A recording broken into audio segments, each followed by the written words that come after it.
Hola, bienvenidos y bienvenidas al podcast de Ciclismo Evolutivo. En el episodio de hoy quiero hacer una breve y pequeña reflexión simplemente acerca del uso que estamos haciendo con las palabras y con la idea de los datos o de entrenamiento basado en datos. Y es que simplemente quería hoy aprovechar esta tarde que ha quedado para poner las cosas un poco en contexto y un poco que también que no perdamos el norte, que a veces parece que lo estamos haciendo.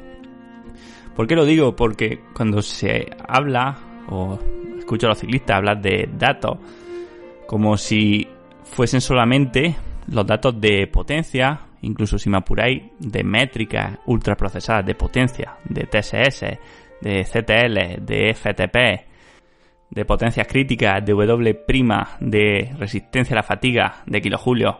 Y por supuesto que tenéis razón, o sea, claro que esos son datos de entrenamiento y claro que son útiles para el rendimiento, pero los datos no son solamente eso. O sea, los datos abarcan todo el espectro de cosas tangibles e intangibles.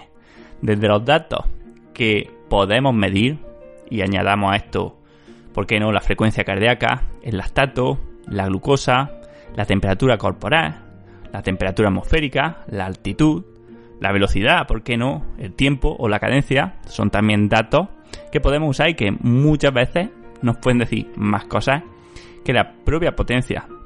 Pero no nos quedemos aquí en las cosas que podemos medir fácilmente, sino que hay una gama de datos que no podemos medir fácilmente o directamente, ¿vale? O por lo menos no en forma cardinal, o sea, no en cantidad, sino más bien en orden o de forma perceptiva, que nos dan la misma información o más y que también se deben considerar datos. Al final, nuestras percepciones, nuestra percepción de esfuerzo, nuestra sensación de fatiga o de agotamiento o de estado de ánimo son datos en tanto en cuanto nos indican estados de nuestro organismo. O sea, si las entendemos, estas sensaciones nos están gritando, nos están diciendo cosas. ¿Por qué les damos menos validez? Porque no nos los dicta una máquina. Algo similar ocurre con nuestras intuiciones, nuestras corazonadas o nuestros pensamientos directamente. Ocurren por una razón y no digo que haya que seguirlo siempre o que no haya que actuar de forma racional, pero lo primero que tenemos que utilizarlos para saber por qué ocurren. O sea, por qué pienso esto o por qué me siento así, por qué siento determinada emoción, por qué esa emoción me ocurre por algo, ¿no? Pues tenemos que muchas veces hacer el trabajo de vuelta atrás, de reflexionar, de pensar y de ser capaces de aclarar por qué en este momento me siento triste o motivado o ansioso, ¿no? Y qué dato me da eso, ¿no? Porque al final este sentimiento tiene un origen, tiene una causa y nos provocará una respuesta. Tenemos que ser capaces de entenderlo. Como bien explica Gergi Grenzer, detrás de una intuición o de un sentimiento hay un proceso en segundo plano y mediado por nuestras experiencias que analiza un montón de datos complejos en entornos muchas veces con incertidumbre para generar en nosotros una respuesta adecuada a la situación. Al igual que antes, con esto no quiero decir que haya que seguir las intuiciones o los pensamientos siempre, pero sí saber un poco cómo se producen y por qué, o reflexionar, por qué mi cuerpo, por qué mi mente desea o siente o pide esto, ¿vale? Porque al final hemos evolucionado para tomar las mejores decisiones posibles en un entorno de incertidumbre. Y la cuestión es que estos sentimientos son datos, porque lo que nos los provoca o lo que nos hace sentirnos de una forma o de otra también son datos. Lo que vemos son fotones, son datos que nuestro cerebro procesa. Lo que oímos son ondas, son vibraciones, son datos que nuestro cerebro procesa. Lo que tocamos son átomos, son moléculas, son materias, son datos que nuestro cerebro procesa. Y por supuesto, los cambios en nuestro entorno son datos. Lo mal que me siento después de pelearme con un compañero son datos. La ansiedad que tengo al pasar por una carretera llena de tráfico son datos. Lo bien que me siento después de hacer una buena actuación o ganar una carrera, también son datos, claro que sí. O lo bien que me encuentro, la felicidad que siento al escalar una montaña o al hacer el entrenamiento que me apetece, al igual que la apatía al hacer el entrenamiento que me aburre. Son datos, son cosas importantes.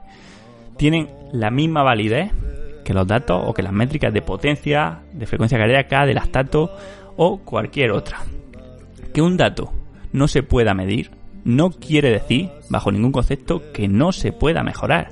En todo caso, no se podrá modelar. Todo el mundo, todos los ciclistas, todos los entrenadores, usamos datos todo el tiempo para guiar nuestros comportamientos en la vida. Por tanto, hablar de entrenamiento o de salud basada en datos es una visión reduccionista, porque parte de la idea de que solo son datos aquellos que no podemos procesar subconscientemente. De hecho, llegamos a la curiosa paradoja de que damos más importancia a aquellas cosas que a nuestro cerebro se le dan peor. Como muy bien apunta el neurocientífico Antonio Damasio, autor de, entre otros, El error de Descartes, nos muestra que los seres humanos hemos sido capaces de crear ordenadores que incluso nos superan en las funciones más recientes en nuestra evolución, o sea, las funciones que tienen que ver con el pensamiento racional y que se dan fundamentalmente en la corteza cerebral. Sin embargo, y pese a que hemos sido capaces de hacer máquinas que sean incluso mejores que nosotros en este pensamiento racional y matemático, aún estamos lejos, lejísimos, a años luz, de hacer máquinas o modelos que superen a nuestra mente en sus funciones más primitivas, que serían por orden de aparición, primero nuestros instintos, de nuestra parte reptiliana del cerebro, de nuestros primeros pasos como vida, y de nuestras emociones, de nuestra parte límbica del cerebro. Bien, pues ¿por qué somos tan ingenuos en descartar estas cualidades que tenemos, que aún hacemos nosotros mucho mejor que hacen las máquinas y que de ninguna forma aún hemos conseguido imitar? Estas funciones tan importantes son datos que no solo podemos, sino que debemos usar y que tienen la misma, si no a veces más, importancia que los datos que comúnmente denominamos tradicionales o cuantitativos. Por tanto, y como veis, casi todo lo hacemos guiados por datos. Comemos en función de datos, vivimos en función de datos, elegimos a nuestra pareja, al coche, a una casa o a los amigos en función de datos. Poca gente conozco que decida lo que va a comer lanzando una moneda al aire. Por tanto, si todos usamos los datos para casi todo, aquí la cuestión no está en usar datos si queremos optimizar nuestras decisiones o nuestros recursos, sino en tener una reflexión sobre ello. Lo primero pasa por eliminar toda la cantidad de información que no nos genere decisiones en el sentido correcto o en el sentido que queremos. O sea, todo lo que denominamos comúnmente ruido, todo lo que no nos haga tener una información más clara, es mejor eliminarlo. De ahí que nuestras intuiciones eliminen gran parte de ruido y se centren en lo que se denominan heurísticas o unos pocos indicadores muy potentes del comportamiento de un sistema. Y si una clave de la buena toma de decisiones en condiciones de incertidumbre es coger pocos indicadores o estas heurísticas, la segunda clave es detectar patrones. ¿Esto cómo se hace?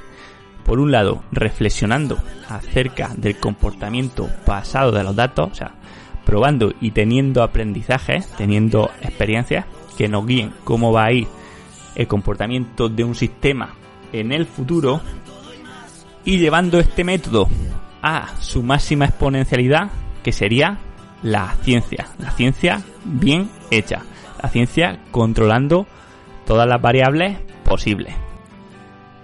Así, la experiencia y la ciencia, junto con las heurísticas y la reflexión, es las que hacen que podamos navegar correctamente un mar de datos infinito. Sin más que añadir, yo soy Manu Sola Arjona y esto ha sido Ciclismo Evolutivo. Nos escuchamos en el próximo episodio. Monedas de tan sucias, tan desdibujadas, odioso tintineo en manos encalladas, y son las patas de sus mulas, si el látigo se llama hambre, las dueñas de caminos que no son de nadie, cerrojos al antojo de la poca hondura, abiertos para dar paso a las cerraduras, que dejan huellas que los guían para volver a desquitarse, para no tener que rasgarse más las vestiduras, que saben las tripas de puños cerrados, saben que las riegan los amargos tragos, saben todo y más del tenerse en pie de la soledad, saben por qué está siempre